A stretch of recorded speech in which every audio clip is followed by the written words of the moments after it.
En el libro de Marcos encontramos unas historias con un patrón narrativo muy particular. Al menos hay 6 de ellas que lo conservan. El centro y la naturaleza de Cristo siempre son las realidades que se están llevando en ellas. Acompáñenos hoy en este estudio. Bienvenidos a la Masterclass. Es un gusto estar aquí con ustedes cada semana compartiendo realidades y verdades bíblicas. Durante este trimestre estamos trabajando la serie El libro de Marcos y hoy vamos a trabajar historias contrastantes. En el estudio nos acompaña el pastor Argenil, bienvenido, que cada semana está aquí con nosotros, y tenemos un invitado especial que ya se está volviendo frecuente, el pastor Kevin Mendoza. Bienvenido, pastor. Y también tenemos vía remota al profesor Mario Tapias. Vamos a iniciar con Marcos 2, 1 al 5. Encontramos una bella historia.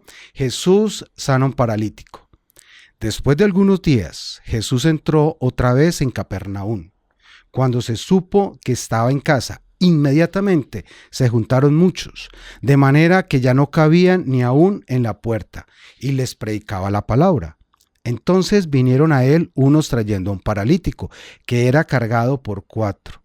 Y como no podían acercarse a él a causa de la multitud, quitaron parte del techo de donde él estaba, y a través de la abertura bajaron a la camilla en que yacía el paralítico. Al ver Jesús la fe de ellos, dijo al paralítico: Hijo, tus pecados te son perdonados. Pastor, sabíamos que él necesitaba era sanidad y posteriormente lo hizo, pero ¿por qué inició perdonando los pecados? Bueno, el escenario que presenta Marcos aquí es supremamente bonito. Estaba en su casa. Ya en un estudio anterior hablamos de Capernaum. Los milagros que se hicieron al principio despertaron el interés en la gente y mucha gente vino a esa casa. No había por dónde entrar. Entraron al paralítico por el techo. Este paralítico, para los judíos, un enfermo es que ha cometido pecados. ¿Cuántos pecados tendría este hombre? Me imagino por qué está en esa circunstancia tan tremenda. Elena de White dice que una de las necesidades básicas que este hombre tenía era esa. Él sí quería ser sano, pero él quería encontrarse con Jesús. Y Marcos, una de las cosas que está haciendo a través de sus escritos es presentar el Mesías como el Hijo de Dios. Cuando el Señor le dice a este hombre: tus pecados te son perdonados, no lo está haciendo por él, porque su enfermedad no es causada por los pecados, pero el público sí estaba creyendo eso. Y él está dándose a conocer como el Mesías, que él tiene el poder para perdonar pecados. Claro, de una vez todos comenzaron a hacer rumor y a hablar por qué este comete blasfemia, está siendo blasfemo. Y conocemos el resto de la historia, que me gustaría que la siga leyendo, profe Mauricio. En Marcos 2:6 continúa: algunos de los maestros de la ley religiosa que estaban allí sentados pensaron: ¿qué es lo que dice? Es una blasfemia. Solo Dios puede perdonar pecados. ¿Por qué estos maestros estaban tan pendientes de cada acto de Jesús? Porque querían encontrar razones para enjuiciarlo y desacreditarlo ante el pueblo. Profe, aquí hay una figura que algunos autores la llaman el estilo de argumentación típicamente rabínico de lo menor a lo mayor, porque luego Jesús dice que era más fácil perdonar los pecados o sanarlo, y le dice: ponte de pie, toma tu camilla y vete a tu casa. Bueno, mi apreciado Mauricio y compañeros de trabajo el día de hoy, a las personas que nos acompañan en Masterclass, suele suceder que algunos de los términos que utilizamos en la contemporaneidad hace parte como la teología clásica como moderna bautiza o clasifica los eventos bíblicos. Eso es muy típico, de hecho es natural y de alguna manera necesario. no significa que en el momento histórico, cuando suceden, o cuando el narrador, en este caso Marcos, lo dice, pues es exactamente en lo que está pensando. Lo que pasa aquí quizás es que encontramos un cuerpo rabínico que está bastante pegado a las estructuras litúrgicas ultra conservadoras de su contexto. No pueden ver lo que Jesús realmente está haciendo o lo que intenta. Y eso suele suceder cuando nosotros se nos olvida el verdadero centro y médula de lo que es el plan de Dios para alcanzar a las criaturas. Entonces Jesús hace algo muy interesante, es perdonar su pecado o los pecados de este personaje. Los pecados de este personaje no los conocemos, pero sí pasa algo muy interesante. El divulgador médico científico de origen canadiense llamado Gabor Maté, que de origen húngaro, perdón, pero que vive en Canadá, habla mucho acerca del problema de los traumas y las dificultades que tenemos al presentarnos con ellos o procesarlos. Y es lo que pasa con la persona. Hay síntomas psicomorfológicos y fisiológicos que sufrimos los seres humanos y es lo que está sucediendo con este personaje. Los pecados, las acciones, los pecados están fabricados de decisiones que eventualmente están formados también de pensamientos, acciones y emociones. Y esta persona necesitaba ser liberado de ello. Así que lo que hace Jesús es eso, intervenirlo psicoemocional y espiritualmente para que él pueda tener alivio. Y esto tiene un componente absolutamente neurofisiológico que quizás más adelantito, si me das un espacio, lo podemos hablar. La importancia de entender el pecado no solo como una acción, sino como una estructura misma que puede alterar nuestra psicomorfología. Encontré algo muy interesante en esta historia, y es que hay 3 milagros en uno.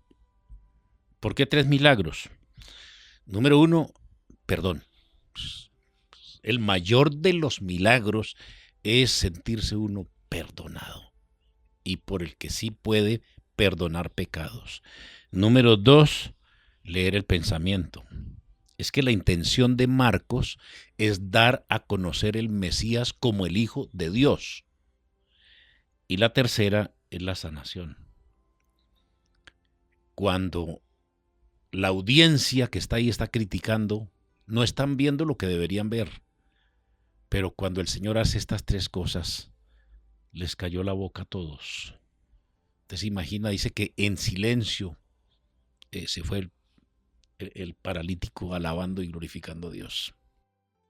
Pastor, en algunas conversaciones hemos resaltado la acción de los amigos. 4 amigos. O sea que la fe era los amigos o del paralítico. Fascinante. Todo parece indicar que el Señor recibió la fe de los amigos y la necesidad de este paralítico como los ingredientes para hacer el milagro.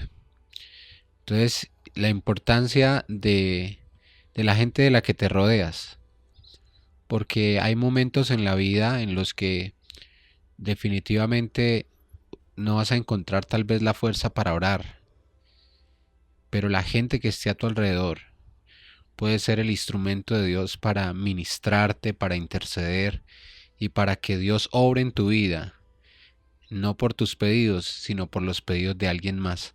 Yo sí creo que Dios puede hacer algo por alguien, aunque ese alguien ni lo esté pidiendo, pero como hay otro intercediendo, Dios va a orar en la vida de ese alguien. Vamos a continuar con una historia que también te gusta mucho y es el llamamiento de Leví y continúa en Marcos 2:13. Después volvió a la orilla del mar y toda la gente venía a él y le enseñaba. Al pasar vio a Leví, hijo de Alfeo, sentado al banco de los tributos públicos y le dijo, sígueme. Y levantándose lo siguió. ¿Por qué fue tan polémico llamar a un publicano? Bueno, Jesús se rodeaba de gente de un prestigio cuestionable. Yo le he dicho a algunos amigos que Jesús vino y se rodeó de prepagos, de modelos webcam y de políticos corruptos. Y porque los fariseos le decían, este es amigo de pecadores. Un título muy lindo, le dijeron Jesús amigo de pecadores, y amén, porque así es, Jesús es amigo de pecadores. Lo que pasa es que a veces uno está tan convencido de su propia justicia, de que uno no es tan malo, de que uno merece un tratamiento especial. Entonces cuando Dios viene y escoge a otro que yo considero que es inferior a mí moral, espiritualmente, entonces se produce una perturbación. Pero Dios quiere usar esa perturbación para enseñarnos a todos humildad, para enseñarnos el evangelio de la gracia, de la justificación por la fe. Entonces era polémico porque los publicanos eran personas que estafaban, que causaban daño, que traicionaban a su propio pueblo y que eran puestos en el grupo de gente que no tenía redención. Y Jesús viene y escoge a este personaje para ser parte de sus discípulos, y entonces eso genera un escándalo. Y vuelvo y digo, ¿por qué? Por esa idea de creernos mejores que los demás. Y el Señor con esos llamamientos viene a desafiar esa idea que allá en el fondo tenemos muchos. Incluso cuando creemos que no somos importantes, pensamos que sí somos importantes porque nos creemos que no somos importantes. O sea, llegamos a estar orgullosos de nuestra supuesta humildad. Ese es el engaño de la mente humana. Y entonces el Señor viene y escoge a gente a lo vil y menospreciado del mundo para confrontarnos a todos, y llamarnos a todos a salvación y decir, si ellos tienen salvación, todos los demás también tenemos salvación y podemos ser instrumentos de Dios. El trabajo que tenía Leví era un trabajo odiado por todos los judíos, y especialmente por la parte política, pero especialmente la parte religiosa. Cobrador de impuestos. Ese que se hace rico a costillas de los demás. Y era verdad. Ellos trabajaban para Roma y eran traicioneros con respecto al país. Vendidos.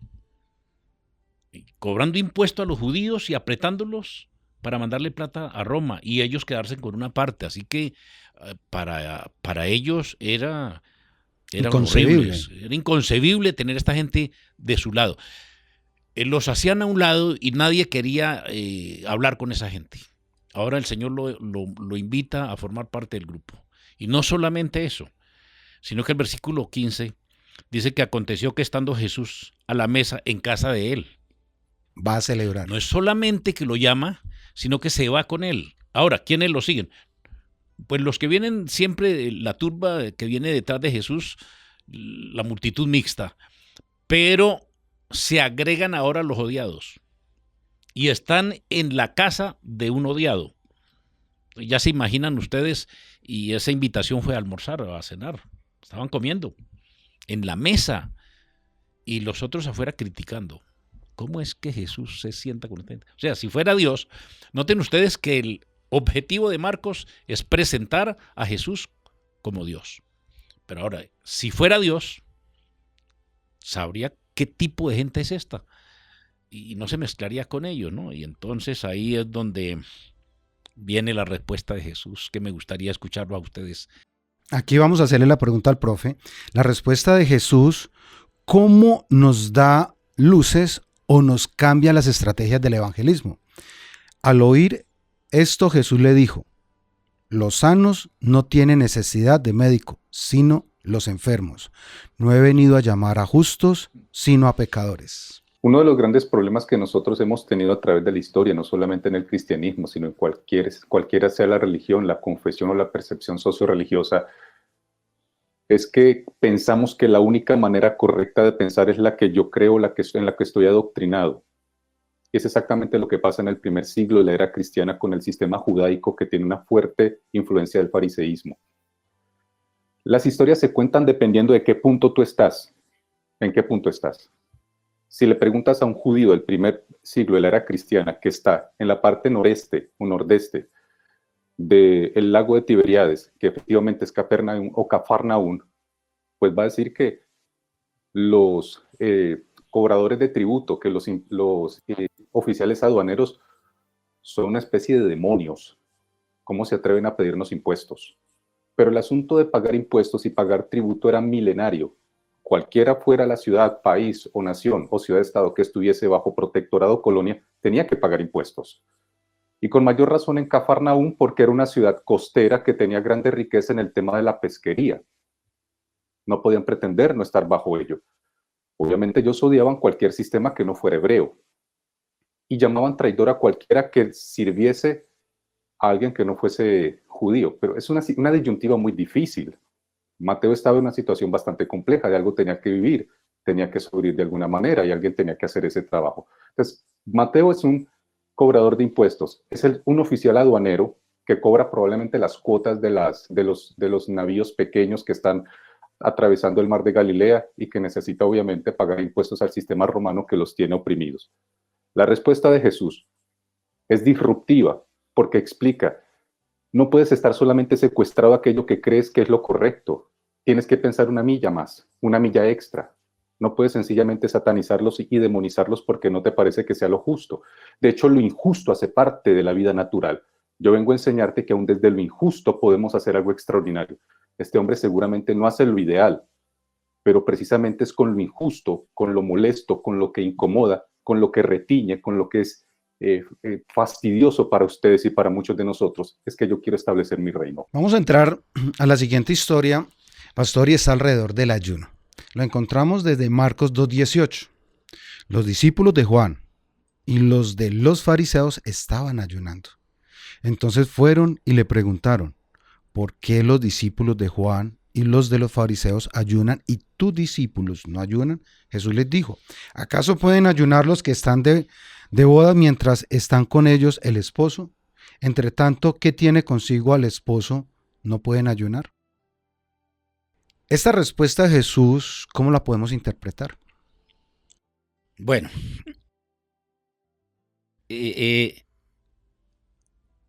en una versión parece que estaban ayunando. La otra versión dice que los fariseos ayunan.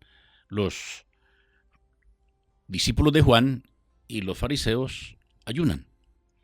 Pero estos no ayunan. ¿Qué pasa? Que sus discípulos no ayunan, ¿no? Mantenían ellos siempre en la mente qué es lícito hacer y qué no es lícito, para ver en qué podemos encontrar fallo en el trabajo diario de Jesús. Así que la respuesta del Señor es que están de fiesta. Mientras el novio está aquí, ¿para qué van a poner a ayunar? Y especialmente el concepto que ellos tenían de ayuno, que ha sido el concepto que a veces se ha pasado a las iglesias y a las generaciones. Hacer huelga de hambre para que me escuche Dios, que eso no tiene nada que ver con el verdadero ayuno. Ellos estaban acostumbrados a ayunar y esta gente ayunaba, de verdad ayunaban. Era que se ponían a aguantar hambre y hacían penitencia para que Dios los escuche. Y hay algunos hermanos y amigos de la iglesia que ayunan y se ponen a aguantar hambre para que el Señor los escuche. Y el Señor dijo que mientras tengamos al Señor, mientras el Señor estaba con ellos ahí, ¿para qué ayunar si estamos en fiesta? Llegará el momento cuando vengan las cosas difíciles y les sea quitado el maestro y entonces van a tener que orar y ayunar, ¿cierto?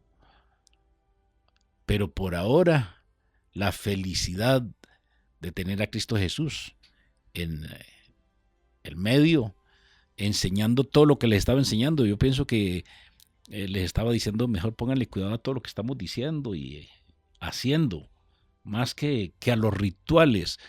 Ustedes van a ver que en todas estas historias de la vida de Jesús, el Señor quiere enfatizar lo que Él quiere hacer con la humanidad, lo que Él quiere hacer con su gente, con la iglesia, no lo que estamos acostumbrados a hacer, ¿no?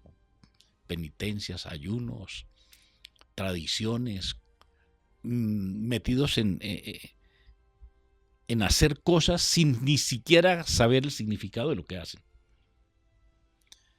Así que tremenda lección que nos da Marcos con sus historias. Sí, también, pastor, diría yo que hay una tendencia a vivir la espiritualidad en el espectro de la nostalgia y en el espectro de la solemnidad y creer que esa es la única forma de vivir el evangelio, de vivir la comunión con Dios, ¿no?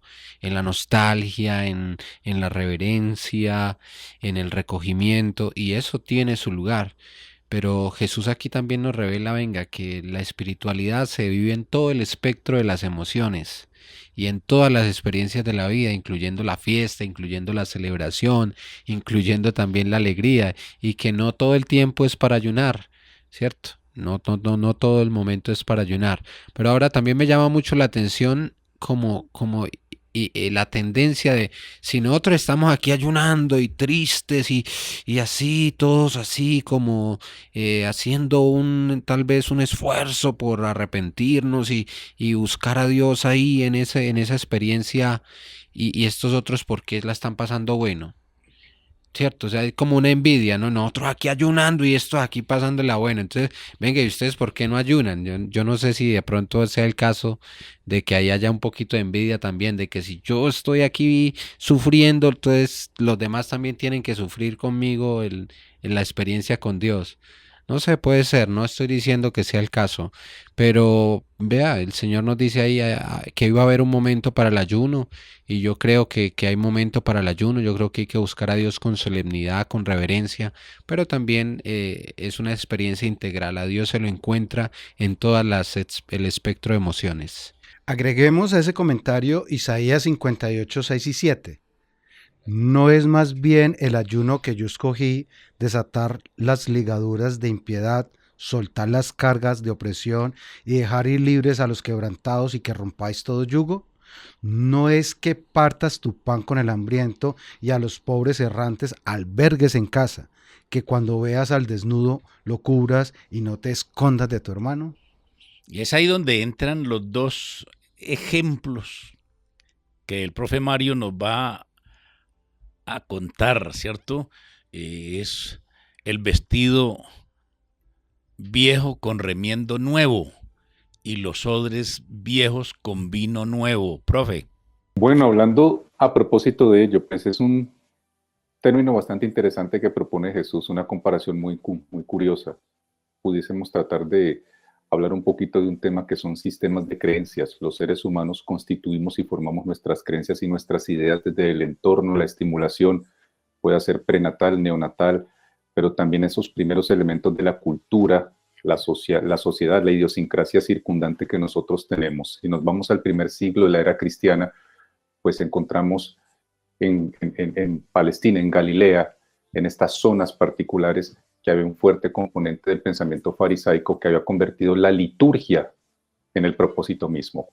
Ojo que esto nos puede pasar hoy día, en el adventismo, en el bautismo, en el presbiterianismo. Pensamos que la liturgia, la norma y el cumplimiento en sí mismo es el propósito, y es quizás lo que Jesús viene a romper. En el tema anterior que estaba mencionando Pastor Kevin y Pastor, y usted, Pastor, pues eventualmente era ello, que de cómo entendemos equivocadamente este asunto, el Jesús que está en todos los prismas emocionales, como nos lo dice el Pastor Kevin, pero que no lo entendemos. Y ahora hablamos, por ejemplo, del tema de los odres. Los odres se utilizaban o se hacían básicamente de la piel de animales, y los odres tenían una vida funcional. Cuando tú guardabas ese vino inicial, pues obviamente los gases y la fermentación natural desgastaba los odres, y para cuando tú tenías que hacer un vino nuevo, los odres viejos no eran lo mejor porque habían perdido una característica específica, la flexibilidad. Y eventualmente, pues Jesús hace una comparación muy interesante. ¿Para qué pones vino nuevo en odres viejos? Y es difícil porque muchos de nosotros tenemos odres viejos en nuestras construcciones mentales, socio-religiosas, que nos cuesta la vida aceptar. Quizás una misma manera de haber visto el ministerio en los últimos 30, 40, 80 años y pensamos que se tiene que perpetuar contra toda ley, contra todo pronóstico, y no hay otra manera de pensar. Y Cristo es disruptivo. En el primer siglo dice, wait a minute, you have to change your mind. Tienes que cambiar tu mente. No es la manera de pensarlo. Tienes que ser disruptivo, fracturador de los estándares socialmente aceptados. Yo vengo a mostrar algo diferente, un vino. Si se quiere, podemos utilizar la analogía de la doctrina del pensamiento. Y para que lo puedas aceptar y sobrevivir a ello, necesitas cambiar mucho de la estructura rígida, férrea y pétrea que tienes y que no te permite ver otros estándares que pueden ser muy diferentes y mejorados. Las historias que nos cuenta Marcos continúa en Marcos 2:23 con la discusión acerca del día de descanso. Dice en el 23, aconteció que al pasar él por los sembrados un sábado, sus discípulos, mientras andaban, comenzaron a arrancar espigas. Entonces los fariseos le dijeron, mira, ¿por qué hacen en sábado lo que no es lícito? Pero él les dijo, ¿nunca leíste lo que hizo David cuando tuvo necesidad y sintió hambre? Él y los que con él estaban. ¿Cómo entró a la casa de Dios, siendo Abiatar sumo sacerdote, y comió los panes de la proposición, de los cuales no es lícito comer, sino a los sacerdotes, y aún dio a los que estaban con él? También les dijo, el sábado fue hecho por causa del hombre, y no el hombre por causa del sábado. Por tanto, el Hijo del Hombre es Señor aún del sábado. Pastor, ¿qué significa esta afirmación y qué principio de observancia del sábado el Señor nos pone aquí? Sí, el Hijo del Hombre es Señor del sábado, o sea, Jesús es el dueño y el dueño dice para qué se usan las cosas, ¿cierto? Porque es el dueño del sábado. Entonces el Señor vino a vindicar el verdadero propósito del sábado, que había sido hecho para la felicidad del hombre, había sido hecho para la comunión del hombre con Dios y no para andar sobrecargado con excesivas normas que los seres humanos se habían inventado y que a veces habían sido parte pues de contextos de revelación, pero en un momento histórico, después ese momento histórico cambió y ese lenguaje quedó, digamos, inutilizable. Pero algunos, mira que ahí me parece que lo más valioso es analizar esta dinámica de los fariseos siempre tan pendientes de cómo viven los demás y queriendo controlarle la vida a los demás. ¿Y por qué no guarda el sábado así? Y yo creo que la gente que está muy pendiente de cómo viven los demás y que quiere controlar a los demás, generalmente es porque no ha aprendido a controlarse a sí misma. Entonces el Señor dice, no, venga, es que realmente el propósito del sábado es otro diferente y yo soy el Señor del sábado. Y lo que los discípulos están haciendo no tiene ninguna mancha de pecaminosidad.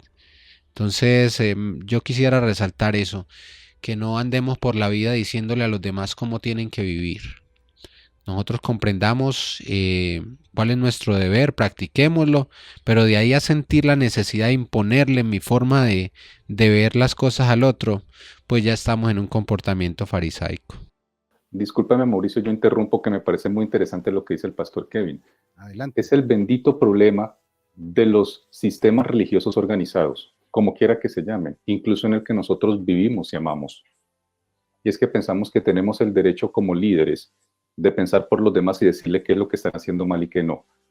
Y rompemos esa delgada línea del respeto a la intimidad de las personas y queremos ser conciencias ajenas del colectivo.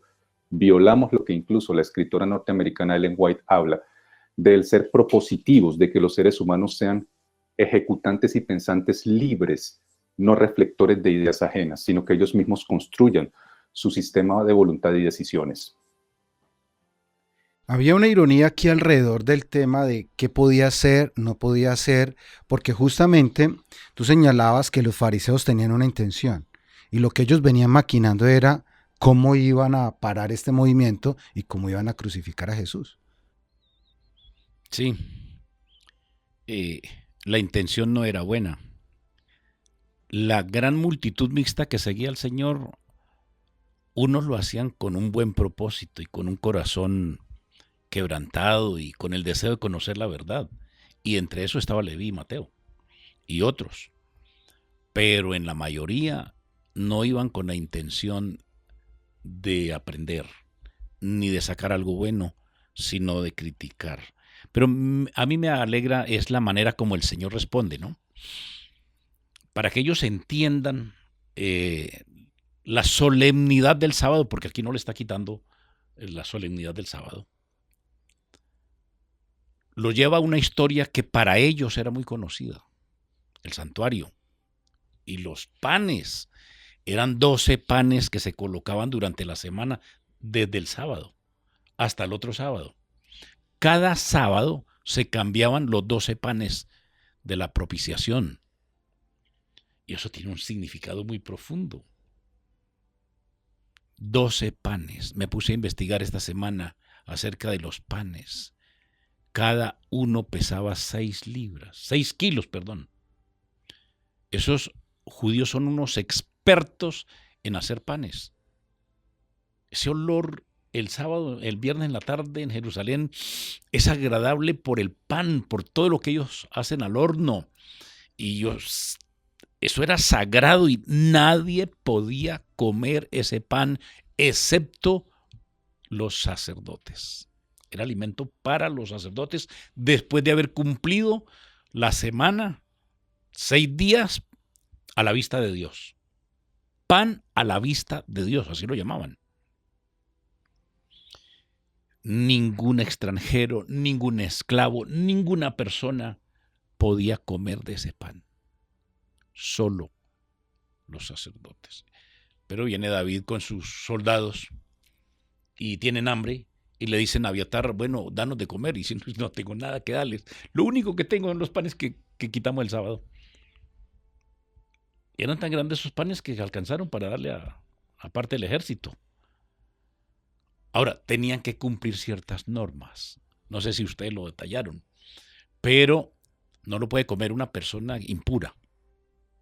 ¿Cómo es impura? Lo primero que dijo Abiatar es, hay que mirar porque si estos hombres han estado con mujeres, vienen untados ahí, acaban de pasar una luna de miel, no pueden comer ese pan.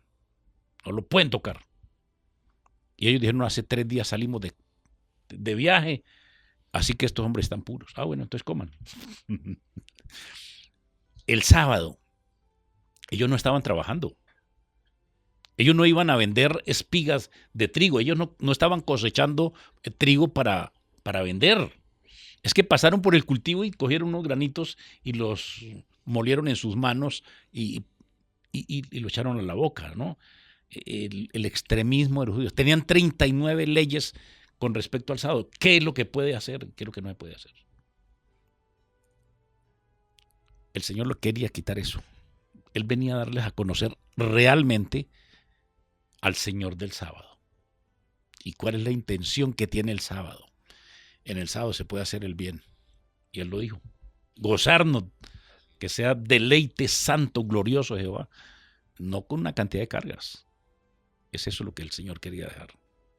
Aquí encontramos desde Marcos 2.1 a Marcos 3.6 5 historias y son las que hemos venido señalando, analizando. Tienen un elemento particular y era la controversia de estos seguidores que ya hemos mencionado, que querían ir mirando Jesús cómo reaccionaba, cómo contestaba, y para los estudiosos encuentran un denominador común y lo llaman patrón concéntrico. Una historia inicia con un tema y con la que cierra, la siguiente historia abre. Entonces invitamos a nuestros oyentes para que se detengan, vuelvan a repasar las 5 historias de Marcos 2.1 hasta Marcos 3.6 y empiecen a encontrar esa relación, porque aquí nos cambia un poco la figura en Marcos 3 del 20 al 35. Y voy a iniciar leyéndola. Dice, cierta vez Jesús entró en una casa y las multitudes empezaron a juntarse nuevamente. Pronto, ni él ni sus discípulos encontraron un momento para comer. Cuando sus familiares oyeron lo que sucedía, intentaron llevárselo. Está fuera de sí, decían. Resulta que esta historia continúa diciéndonos, cambia de actores. 22.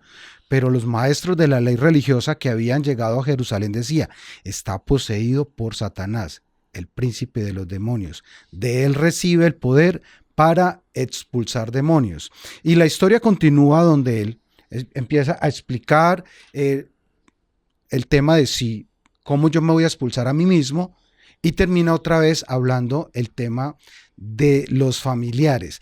En esta historia, Pastor Kevin, ¿qué podríamos interpretar de la manera como, primero, Marcos no lo narra y segundo, la preocupación de los familiares? Los libros, particularmente los de la Biblia, tienen una estructura como una obra literaria, así como una edificación, ¿cierto?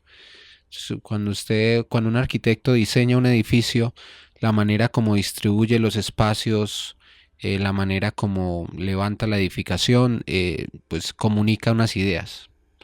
Entonces, un libro como está estructurado, digamos, también está enviando un mensaje, no solo los contenidos que trata, sino las formas como las organiza, también comunican algo. Y una de las ideas que se puede derivar de lo que tú acabas de mencionar es que precisamente sin querer, sin darse cuenta, los familiares de Jesús podían estar instrumentalizados por los demonios para estorbar la obra del Señor también, ¿no? Entonces el Señor tiene que decir, no, pues es que los que hacen la voluntad de mi Padre, ¿cierto? Estos son mi madre, mis hermanos, porque sin querer estaban prestándose para hacer eso también, para estorbar en la obra del Señor. Pastor, ¿por qué aquí los fariseos hablan en contra de Jesús diciendo que tenía el espíritu de los demonios? Se agolpó, dice el versículo 20, de nuevo la gente, de modo que ni aún podían comer pan. No es fácil para los políticos y la parte religiosa de la época ver que se levanta un maestro con tantos seguidores. Mucha gente venía y eso ya está causando un resquemor, un celo profesional. Celo profesional. ¿Y este qué? Entonces, ahora la familia se unieron. Es normal, yo lo veo como normal. La preocupación. La preocupación normal que vean a un hijo, a un hermano que está dedicado solo a trabajar y atender gente y no saca tiempo para comer y lleva días. Eso no era poquito tiempo. Y en su versión, me gustó esa versión que usted está utilizando, profe. En la mía dice, cuando lo oyeron los suyos, ahí dicen los familiares, vinieron para prenderle. Y dice que vinieron fue para llevárselo, o sea, para llevarlo a comer. Y ahí comienzan los judíos a aprovechar que la familia está preocupada por Jesús, porque algo tiene. O sea, no es normal, no es común que una persona se dedique a atender gente y sin comer. Este está loco. La familia misma, lo que usted acaba de decir, pastor, Satanás utiliza hasta la misma familia, ¿no? Este está loco. ¿Cómo es que se lo pasa ahí atendiendo a toda esa gente y no viene a comer? Y entonces los otros dijeron, aprovecharon para decir, no, es que él no está echando eso, espíritu y todo lo que está haciendo es con Belcebú, es poseído del diablo, es que está, por eso es que no come. Y el Señor los lleva a una realidad, ¿no? Es que nadie puede estar dividido y progresar. Yo no puedo, Satanás no se puede atacar a sí mismo. Y es ahí donde viene la parte importante, y es el pecado imperdonable que vamos a ver ahora. De hecho, la sesión del oyente hoy nos la pidió la mesa editorial, porque en el marco de esta historia vamos a encontrar uno de los textos que más hemos analizado por décadas. Está en Marcos 3, 28 y 29. De cierto os digo que todos los pecados y las blasfemias, cualesquiera que sean, les serán perdonados a los hijos de los hombres. Pero el que blasfeme contra el Espíritu Santo no tiene jamás perdón, sino que es reo del juicio eterno. Y aquí hago la pregunta abierta. O sea, ¿cuál es el pecado contra el Espíritu Santo y por qué no tiene perdón? Claro. Para muchos es blasfemar el nombre de Cristo o de Dios, pero no es eso. Aún yo conozco personas que se han parado en el patio, conocí a un señor que mi papá le estaba dando el evangelio y salió y dijo, no creo en Dios y no creo que hay ningún Dios, y sacó el machete y si hay que me parta un rayo y que yo no creo en ese hijo de tantas, y comenzó a decir una cantidad de cosas. Oye, hay gente blasfemo. Pero después, años más tarde, ese mismo señor tuvo un hijo aquí en la universidad, un compañero mío de estudio, y murió siendo un buen adventista después de haber vocablos con vocablos pesados y blasfemar contra Dios. Dios lo perdona. Y dice que todo pecado le es perdonado a los hombres menos uno. Y es la blasfemia contra el Espíritu Santo. ¿Y qué es eso? Yo pienso, en este momento debe quedar claro para los oyentes qué es la blasfemia contra el Espíritu Santo. Pastor, me gustó mucho lo que acabas de decir, ilustrar a través de esa historia, porque nosotros tenemos un legado, una herencia de religiosidad mística, mágica, litúrgica, y la espiritualidad litúrgica piensa que las palabras tienen como un poder mágico, ¿no? Entonces, si yo llego y digo una grosería contra Dios, como en el caso de la historia, una grosería, entonces blasfemé contra el Espíritu Santo, por ese contexto que traemos. Pero realmente no es así. La blasfemia contra el Espíritu Santo consiste en rechazar la obra del Espíritu Santo de manera constante en nuestro corazón. Cuando Dios me llama a través del Espíritu Santo una y otra vez, y yo vez tras vez le digo a Dios que no, lo ignoro, poco a poco mi corazón se va volviendo duro y va perdiendo la sensibilidad hasta el punto de que ya no soy capaz de oír más la voz de Dios. Y no porque Dios se quede mudo, sino porque yo me he vuelto sordo a los llamados del Espíritu Santo. Y cuando una persona llega a ese punto de perder la sensibilidad al llamado de Dios, cometió el pecado contra el Espíritu Santo. Entonces, Dios no tiene un ego. O sea, es que nosotros, Dios no es una persona con un ego de que, ay, no le pueden decir nada. No, porque es que ya Dios se va a poner rencoroso contigo por siempre. No. Hay un refrán en inglés que traducido dice, está bien enojarte con Dios, Él puede soportarlo. Es que Él es Dios, Él comprende nuestros dolores, nuestras angustias, nuestras confusiones. Y Dios nos mira, yo creo que con ternura y hasta con risa en esos momentos de ese hombre que sacó el machete. Y yo creo que Dios más quebrado le dio fue risa y dijo, ¿sabe qué? Algún día lo voy a convertir y se va a arrepentir y va a ser feliz a mi lado. Así de grande es el Señor. Qué maravilloso es el Señor y qué lindo estudiar la Biblia como la estamos estudiando. Marcos, tremendo. El plan de Marcos es presentar a Jesús como su Salvador, como el Dios. Ahora, esta gente está viendo los milagros y viendo la cantidad de personas que se han recibido sanidad y ni así creen. Entonces, esta blasfemia contra el Espíritu Santo no es por lo que acaban de decir, es por lo que están haciendo, es porque ni siquiera viendo lo que están viendo, fueron capaces de abrir el corazón para decir qué hay que hacer, qué haré. Solo algunos, ¿no? Como Leví, pecador, malo, pero lo siguió. La intención del Señor era esa, que toda esa multitud abriera el corazón y lo siguiera. Pero qué duros de servir, dijo el Señor, que viendo todo esto y no entienden. La obra del Espíritu Santo, uno de los trabajos del Espíritu Santo es convencer al hombre de pecado, de justicia y de juicio. Cuando una persona acepta a Jesús como Salvador personal, cuando una persona comienza a sentir el deseo de estudiar la Biblia y de acercarse al Señor, es porque el Espíritu Santo está trabajando en su corazón, en su mente. Si la persona, aún viendo, aún escuchando el sermón, el predicador, que lo conmueve y endurece su corazón, blasfemó contra el Espíritu Santo. El rechazo al llamado de Dios es la blasfemia contra el Espíritu Santo. Y nadie se va a salvar si comete ese pecado porque nunca se va a arrepentir. Profe, diera la impresión que no es lo que hago, sino como pienso.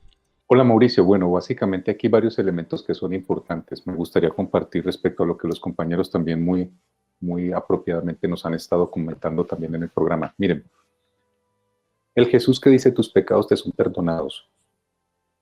Actualmente, desde hace unos 30, 40 años, existe una disciplina de la medicina que se llama neuropsicoendocrino-inmunología. Tiene 3 áreas, neuropsicoendocrino-inmunología. ¿Por qué es importante? Se ha descubierto cómo nuestro cuerpo, cómo nuestra fisiología responde a los estímulos del estrés, la tristeza, los pensamientos negativos y las emociones que nos pueden hacer daño. Definitivamente los seres humanos desde nuestra estructura mental podemos generarnos enfermedades fisiológicas literales. y podemos hacernos profundo daño cuando no hacemos manejo apropiado de nuestras emociones.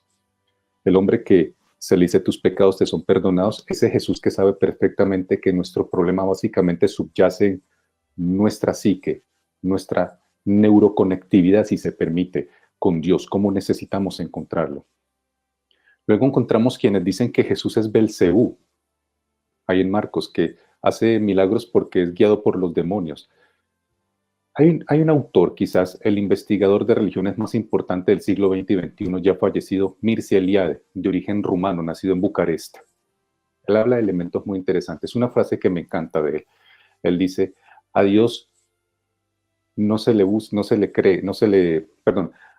a Dios la voy a decir aquí literalmente, permítame, que la tengo aquí abierta. Él dice literalmente, a Dios no se le elige, se le descubre. Estaba chequeando esa frase. Me llama mucho la atención.